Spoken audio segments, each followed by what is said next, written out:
Number 2, mambo ya abductions, watu ya Kitengela waliumia sana. And you know, Reverend ulisema mambo ya watu keugeu. Huyu rais alitugeuka. Na nikumwambia tu, rais, wewe ulisema ni Mkristo. Watoto wadogo wanatekwa nyara na kuuawa na serikali yako. This is wrong.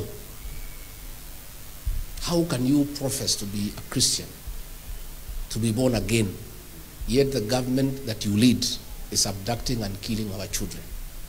Hata serikali ya mkoloni ambayo ilikuwa ni ya unyama na ukatili haikuteka watoto nyara na haikuua watoto. So hapo mimi ndio tulianza kupitania na rais. Na nikamwambia, these are our children. These are our sons and daughters. You are calling them criminals. They are not criminals. Ile tu wanataka ni haki ya Wakenya.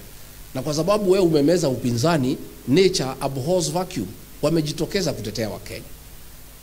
I had a big problem with President William Ruto over abductions and extrajudicial killings. And if there is one reason, William Ruto, that will make the people of Kenya punish you, and the church is abducting and killing our children, they'll punish you. That one you cannot escape. Hata ukiungana na nani, hata ukitaja mabarabara ambayo iko, hii dhambi ya kuteka watoto nyara na kuwaua. Mimi najua tunaambiwa tukue watu ya kusameheana. Biblia inatuambia we forgive many times. But Reverend, I'm having a problem myself. Forgiving somebody who is abducting and killing our children, I have a big problem.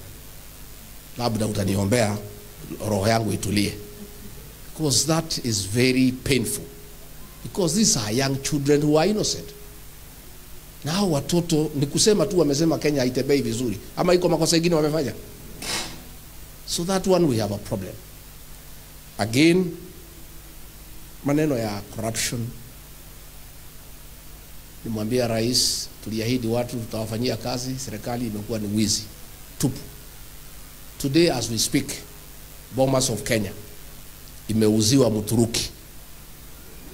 Bomas of Kenya imeenda. Ililetwa pale cabinet nikapinga peke yangu. Watu wengine yote hapo ni waoga. Wakiona rais wanatetemeka namna hii. Mimi peke yake ndio nilisimama cabinet nikasema Bomas of Kenya is a national heritage and we cannot sell it. Imeuziwa Mturuki ambaye ni business partner ya mtu mkubwa sana katika hii serikali. Mnamjua. Hiyo Bomas imeenda. Na tena pale watu ya civil aviation walipinga. Wakasema the flight path to Wilson Airport ni hapo. Hiyo ndio flight path. It will be dangerous. Rais akafanya. Nilipokuwa mkali akawachana naye. Aliponifukuza sasa hakuna mtu ya kusema kitu. Watu pale yote ni flower gas. Umeona headline? Ni watu ya yes. Wanaitwa watu ya yes. Sasa pale this we are on our own, Reverend, as a country. William Ruto would do whatever he wants in this country. There is not a single person. I was the only remaining person. Ni Mungu peke yake atatusaidia. Hiyo Boma sasa ameenda pale amebulldoze imepita. Mashamba yote ya jela yote imeuzwa. Jela zote zinatakiwa sihamishwe, hiyo mashamba imeuzwa yote. Mpaka makanisa ya Catholic, SDA ile iko ndani ya jela yote itabomolewa. Mpaka Atali, they will be demolished. Yote imeuzwa. Sasa amemeza upinzani. Wabunge wetu wote wamepewa pesa. Vichwa imeharibika, kuna mtu anaweza ongea. William Ruto will do whatever he wants for 2 years. But the good thing is only for 2. Mna msijali. Musijali, I want to assure you, musijali na hii maneno nafanyika. As we are focused, and what was happening is a distraction. They are called theatrics, to remove ourselves from the focus. Tumesikiza wa Kenya, wametuambia what we need to do. na mchungaji amesema mnaomba towards the same goal. We are focused on the real problem in Kenya. We will not be distracted by side shows. And I want to assure you the numbers are good. Politics is a game of mathematics. I will be worried if politics was defined differently to be a different game. It's a game of numbers. And the numbers are good. And Kenyans have told us tutafute formula tuwaletee. Na tunaendelea. Na formula iko. Siku ikifika, we want to ask Gen Z, millennials, mjiandikishe. Mchukue kura. Siku ikifika, muamuke mapema mfanye kazi yenu. These young people are the savior of this country. The Gen Zs and the millennials will sort out the problem of Kenya once and for all in the next election. So si ni kuwaomba tu, much as you are doing a good job on the smartphone, the real job is ahead. You must take IDs, you must register as voters and turn out to vote. Mnasema mimi nimechelewesha nyinyi kwa chama. Ndio mnasema? Chama iko tayari. Lakini sikatangaza yule jamaa unajua ninamjua. Si ninamjua? Unajua nilisema gari yetu iko showroom. Lakini nikasema katikati ya showroom na stage anaweza kutuwekea mawe. So lazima ningepima kidogo. Gari iko tayari na ni gari ya watu ya Kajiado. Tumekubaliana na watu ya Kajiado that the new party is your party and the national chairman of our new party will come from Kajiado County. Si UDA mulihama? Mulihama UDA ama mgali muko huko? Mulihama? So me iko tayari, tutatangaza, tutakuwa na launch kubwa, muigie gari, mtutafutie viongozi wazuri ambaye wako na hekima, ambaye hawategemei tumbo zao. Na mimi niseme vile Medhu amesema, there is a good church. Hapo hakuna askari. Pale rais alikuwa last week ameletea hiyo kanisa shida. Saa hii ndio kanisa iendelee iko GSU. Sasa wewe Canon ukimwalika hapa, ukuwe umefanya mpango na polisi hapa vile mtakuwa mkikaa baadaye. Na hiyo ndivyo Kenya sasa iko. Ameenda pale kanisani, amewachia kanisa tabu. Ati GSU wako pale na malori. Saa hii vijana wamekamatwa 38. Because wameenda pale.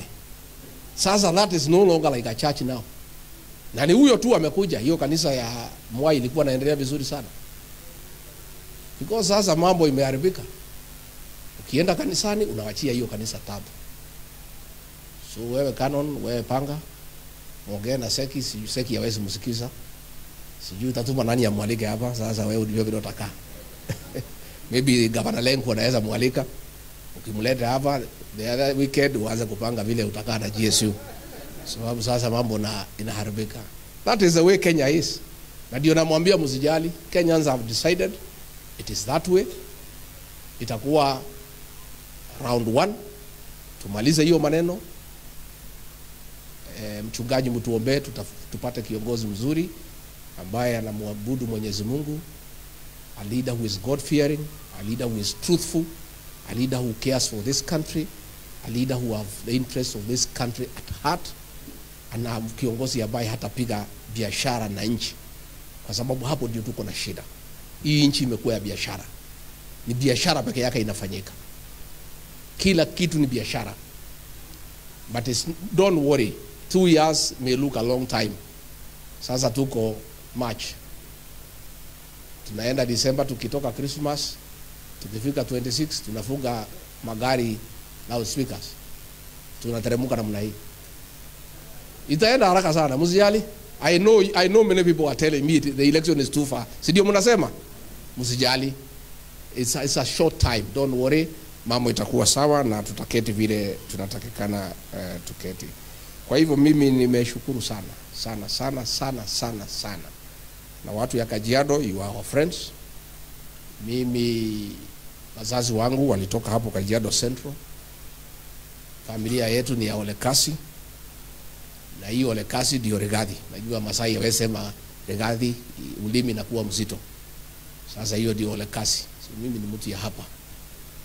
Nasikia rais akituita wa kabila. Tukimchagua tulijua yeye si Mkikuyu. Si tulijua? We knew. Watu 1.1 wakachagua Raila, tulijua si Mkikuyu. Tukampigia. Tulikuwa na mtu wetu anaitwa Mwaura Wahiga, hatukumpatia kura. Kwa sisi ni wazalendo, sisi ni watu wa Kenya. Saa ile amefika ametugeuka, anatutukana. Saa hii watu ya jamii hiyo amefuta karibu kila mtu kazi. Mimi nilikuwa nazuia akifuta watu. Sasa saa ile aliniondoa, amepata mlango imefunguliwa. Hao machairman yote kutoka mlima amefukuza. Hata kama anasema ni watu ya Rigiji, si angetafuta wale ya praise and worship team yake awapatie. You know, it's a purge against a community, a whole purge. Alitaka kufukuza Martha Koome juzi, nikamkataza. You know, he has turned against a whole community. Na nimeona wengine pale na ni watu ya hiyo community, akifukuza hawa wanapiga makofi. So we are saying mwenye ukabila ni yeye. He is trying to unite other communities against one community. But uzuri, other communities are happy with those people of the Mount Kenya. Tumetafuta marafiki wengi na haiwezekani. So we want to call upon the president to stop the purge against the leadership of the Mount Kenya region. Even if he has new friends, those who voted for him walimpenda, amewageuka, amefuta kila mtu kazi. Amesema pending bills zilipwe because wasilipwe.